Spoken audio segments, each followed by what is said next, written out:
Large cap में तो एक राय होती है कि इंडेक्स फंड में निवेश कर दो, क्योंकि वहां पर अल्फा जनरेट करने की क्षमता कम होती जा रही है। लेकिन क्या यही लॉजिक या फंडा हम स्मॉल कैप के लिए भी इस्तेमाल कर सकते हैं? ऐसा ही एक सवाल हमारे सब्सक्राइबर ने बीते वीडियो पे कम से कम 3 या 4 बार कमेंट करके पूछा, फिर हमें मेल भी किया।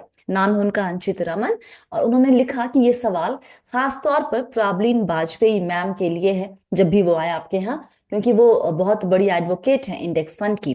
प्रॉब्लिन वाजपेयी फाउंडर हैं Finfix research and analytics private limited की। और इस सवाल का जवाब खास तौर पर अंचित जी आपके लिए और उन सभी के लिए जो ये सोच रहे हैं कि क्या अब पोर्टफोलियो में एक्टिव स्मॉल कैप की जगह है, या फिर हमें पैसिव की तरफ अपनी दिशा मोड़ लेनी चाहिए। बात करते हैं प्रॉब्लिन से।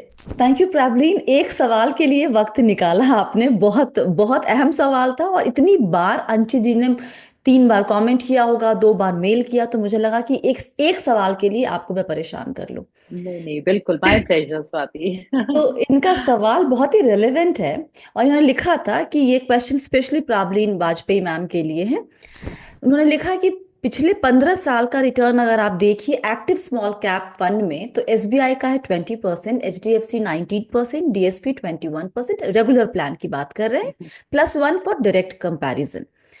तो क्यों नहीं Nifty small cap 250 momentum quality 100 index fund, जिसका 15 ईयर का सीएजीआर 24% है, या फिर Nifty small cap 250 quality 50 with 15 year 20% का सीएजीआर।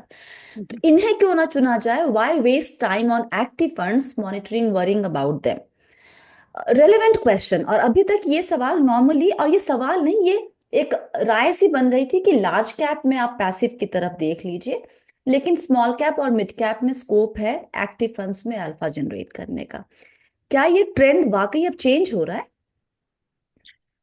ओके, तो स्वाति आई थिंक पहले थोड़ा सा स्ट्रक्चर समझते हैं कि hmm. How are small caps like structured कैसे हैं। अगर हम एक actively manage small cap fund को उठाएंगे तो हमारा क्या मैंडेट है कि हम 65% पैसा स्मॉल कैप्स में ही लगाएंगे। 35% फंड मैनेजर के पास चॉइस है कि वो मिड कैप्स भी ले सकते हैं, कैश पे रख सकते हैं, लार्ज कैप्स में जा सकते हैं। अब जो एमवी का जो एक 6 मंथली डेटा आता है जिसमें हम बोलते हैं वो कि क्या मार्केट कैप्स का डेटा आता है ना, तो फर्स्ट 100 हो गए हमारे लार्ज कैप्स, फिर 101 से 250 तक हो गया हमारा मिड कैप्स।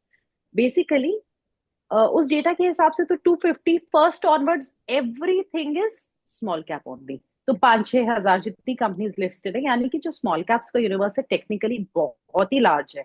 हम्म।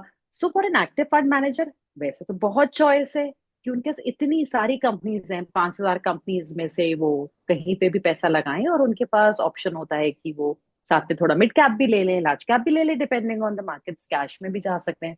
हम्म। सो डेफिनेटली जो actively manage small cap funds हैं उनके पास बेटर चॉइसेस हैं at the times of market correction. That is the first point I want to make. अब हम समझते हैं हमारे पैसिव फंड्स यहाँ कैसे मैनेज होते हैं। सो इन्होंने जो एग्जाम्पल उठाया है जो क्वालिटी और मोमेंटम इंडिसेस का, वो बीटा स्ट्रैटेजीज हो गई या स्ट्रैटेजिक इंडाइसेस हो गए। पर अगर हम एक स्टैंडर्ड निफ्टी का 250 इंडेक्स उठाएं, तो वो 1 अप्रैल 2016 से लॉन्च हुआ था। So we have about 8.5 years of data for that. उससे पहले निफ्टी 100 था। अगर अब हम एक मार्केट कैप बेस्ड इंडेक्स उठाएं जहां पे जितनी बड़ी कंपनी है वो ऊपर आ जाएगी रेटेज में, तो निफ्टी 250 को ले लेते हैं कि जो 250 फर्स्ट कंपनी है वो यानी कि स्मॉल कैप्स की सबसे बड़ी हुई। फिर उसके बाद एंड आपका इंडेक्स कैसे डिफाइंड है? आपका स्मॉल कैप इंडेक्स डिफाइंड है कि आपने 250 फर्स्ट से लेके 500 कंपनी आपका निफ्टी 250 स्मॉल कैप इंडेक्स बनाती है। ओके। और 501 से लेके 750 तक की कंपनी आपका माइक्रो कैप इंडेक्स बनाती है। सो पहले तो this is a very big difference कि जब आप एक्टिवली मैनेज देख रहे हैं तो आपका यूनिवर्स खुला है 250 फर्स्ट कंपनी से। हम्म। पर जब आप इंडेक्स देख रहे हैं तो आपका इंडेक्स ज्यादा स्ट्रक्चर्ड है, क्योंकि यहाँ पे आपके पास 250 कंपनी है स्मॉल कैप इंडेक्स में अगर मार्केट कैप बेस्ड इंडेक्स ले रहे हैं 250। और हम्म। अगर हम माइक्रो कैप इंडेक्स की बात करें तो हमारे पास अगेन 250 कंपनीज का एक इंडेक्स बन जाता है। Hmm. So technically it's more restrictive. Hmm. Now coming to the performance. So actively manage fund एक तरीके से वो उनका जो यूनिवर्स है it's much larger. Hmm. Now coming to the performance Swati. अगर हम पिछले 10 साल के SIP रिटर्न्स देखें एक्टिवली मैनेज, और तब हमारे पास 250 इंडेक्स नहीं था, and why I want to take the 250 index for Nifty, because वो मेरे ख्याल से बेस्ट रिप्रेजेंटेशन है इस टाइम पे स्मॉल कैप्स की। तब हमारे पास वो वाला इंडेक्स नहीं था, पर 10 साल में अगर हम Nifty 100 स्मॉल कैप उस टाइम पे जो अवेलेबल था उसको देखें, तो 13 जो स्कीम्स हैं जिनका उतना इन्वेस्टमेंट टाइम पीरियड हो चुका है, उसमें से 11 ने बीट कर दिया था इंडेक्स को, एक ने इक्वल दिया था और एक ने कम दिया था okay. On a 10 year SIP returns XIRR। हम्म। अगर अब हम इसको थोड़ा 5 साल पे आ जाएं, हम्म। तो अब हम ले लेते हैं 250 इंडेक्स, क्योंकि हमारे पास 5 इयर्स में 250 इंडेक्स अवेलेबल है। सो हम 10 से अगर 5 इयर्स में आ जाएं, हम्म। तो हमारे पास 19 स्कीम्स हैं। उसमें से 8 स्कीम्स जो हैं उन्होंने ही बीट किया है सिर्फ इंडेक्स, ओके। एंड एक ने सेम दिया है और बाकी सब ने अंडर परफॉर्म किया है okay. On SIP basis. Hmm. यानी कि जो परसेंटेज ऑफ आउट परफॉर्मेंस है, अगर वो पहले 84% था, तो अब वो करीबन 40-42% पे आ गया है। Okay. Right, but it can be a time period, it can be a hmm. Time period, right. Hmm. And rolling returns पे अगर हम देखें, अगर हम्म। हम 5 साल के रोलिंग रिटर्न्स को देखें 5 ईयर पीरियड में, जिसमें हमारे पास 250 का इनफैक्ट एक स्कीम भी लॉन्च हो चुकी थी तब तक, अगर हम 2 ईयर रोलिंग विंडो लेके चले 5 ईयर पीरियड में, तो हम 13 में से देखेंगे 5 स्कीम्स ने ही आउट परफॉर्म किया है इंडेक्स को on rolling return basis. Okay. एक ने सिमिलर रिटर्न्स दिए, बाकी सब ने अंडर परफॉर्म किया है। हम्म। और अगर हम 3 ईयर विंडो ले लें with in this 5 year period, तो भी हमारे पास ऑलमोस्ट सेम डेटा निकल के आता है कि 5 स्कीम्स ने ही आउट परफॉर्म किया। Hmm. So definitely there is shrinking of out performance, hmm. But अच्छी मार्केट्स में, बुल रन्स में passives will do better. I hmm. Think जब मार्केट्स गिरती हैं तब एक्टिव फंड्स का रेलेवेंस बढ़ता है। ओके।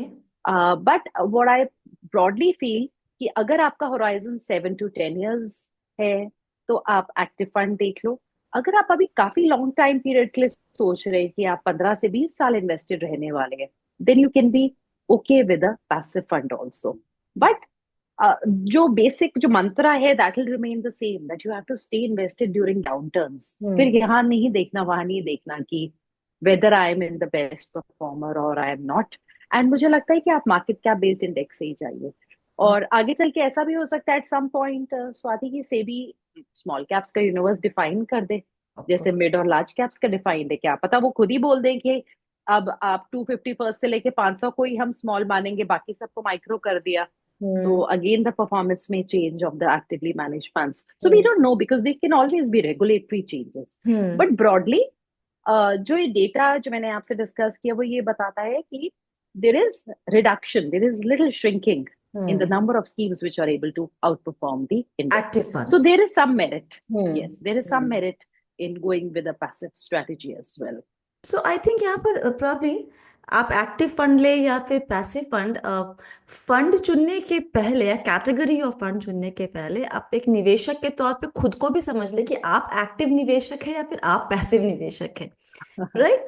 तो आपके लिए आसान हो Absolutely. जाएगा। और रिटर्न का जहां तक खेल है, 24% और इन्होंने दो नंबर दिए 20%, और बाकी जो पहले नंबर दिए वो 20-21% का उन्होंने नंबर दिया, 20-19 और 21% का। हालांकि फर्क है, ऐसा नहीं कि फर्क नहीं है, लेकिन जैसा कि हम लोग हमेशा कहते हैं कि आप इस तरीके से अगर जाएंगे कि वो मुझे 20% दे रहा है, ये मुझे 21%, और कल को 2 साल के बाद ये डेटा चेंज हो जाएगा, तो क्या करोगे? वापस से एक्टिव में थोड़ी ना भाग जाओगे। Absolutely, absolutely. जो तो टारगेट वो है वहां प्रोज एंड पे। कॉन्स, यस, हाँ। समझ के स्वाति वहां पे करना है। Right. And one thing I just add है कि मुझे लग रहा है कि शायद इनने फंड हाउस की प्रेजेंटेशन से ये बैक डेटा उठाया होगा, बिकॉज 15 साल का अभी हमें मोमेंटम स्ट्रैटेजी और क्वालिटी इंडेक्स का हम्म। ऐसे सामने अवेलेबल नहीं है, because these are newer indices, yeah. ये सब थोड़े से नए। बट जब वो बैक टेस्टिंग करते हैं fund houses when they are launching something, because hmm. हमारे पास मोमेंटम क्वालिटी का एक फंड लॉन्च हुआ था और एक क्वालिटी का फंड लॉन्च हुआ था, सो प्रोबेबली उन्होंने शायद वहां से उस डेटा को पिक किया है। सो टेक अवे बेसिकली ये है, एक लाइन में, कि कोई भी इंडाइसेस रहे, चाहे वो प्लेन वनीला इंडेक्स फंड रहे, चाहे वो फैक्टर बेस्ड इंडाइसेस हो, चाहे वो एक्टिव फंड हो, सबका साइकिल आएगा और ये ऊपर नीचे डेटा होता रहेगा। उसके हिसाब से निवेश नहीं करना है आपको। Right. Am I correct? Yeah, one more thing, Swati, which I'd like to add here कि हम्म। मैं एक डेटा शेयर कर लेती हूँ इनफैक्ट आपसे।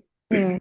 क्या होता है कि हम लोग जब इन्वेस्टिंग करते हैं ना कहीं हमें लगता है दैट कुछ करने की रिक्वायरमेंट है, बिकॉज हम बाकी फंड्स को देखना शुरू कर देते हैं राइट। कि कैसे कैसा परफॉर्म किया है। हम्म। और एक्टिव फंड्स में जो मेरे ख्याल से थोड़ी सी चीज जो एक स्लाइटली अगेंस्ट वर्क करती है, वो है the difference between the best and the worst performer. Hmm. अगर हम 10 years के रिटर्न देखें, तो जो बेस्ट परफॉर्मर है उसने 26% का CAGR दिया है, और द वर्स्ट है स्मॉल कैप्स में, उसने 16% का। आठ हम्म। साल में देखें तो वो 18 and 31% बेस्ट एंड वर्स्ट है। और हाँ। अगर हम 5 years में देखें तो डिफरेंस 26% और 40% पे है। So the point I'm trying to make here is that when you are in an actively managed fund, you may want to make changes to your own portfolio more actively, because आपको और क्या होता है, best performance बड़ी तेजी से change हो जाते हैं। That is I am saying कि ये जो डिसीजन है, मुझे लगता है थोड़ा सा आपका टाइम होराइजन के हिसाब से मैं चाहूंगी कि इन्वेस्टर्स ले। अगर 7 to 10 years का है हमारे लिए, तो भी वो विजिबल फ्यूचर है। हम्म। So maybe an active fund can be okay, but that 15 and 20 years, I feel उसके लिए आप शांति से पैसिव भी उठा सकते हैं। पर वही है कि डटे रहना है, अल्टीमेटली यू कैन गेट, आप डिसअपॉइंट नहीं हो सकते ड्यूरिंग टाइम्स जब आपको रिटर्न्स ना दिख रहे हैं। Right. Right. Thank you so much problem. सिर्फ एक ही सवाल था और बहुत ही बढ़िया विथ नंबर्स आपने समझा दिया कि क्या स्ट्रैटेजी होनी चाहिए। Thank you so much for your time. Thank you so much Swati. और आपको नए साल की शुभकामनाएं। अगले साल आपसे मुलाकात होगी और उम्मीद करते हैं कि अगला साल आपके लिए ढेर सारी तरक्की और खुशियां लेकर आए।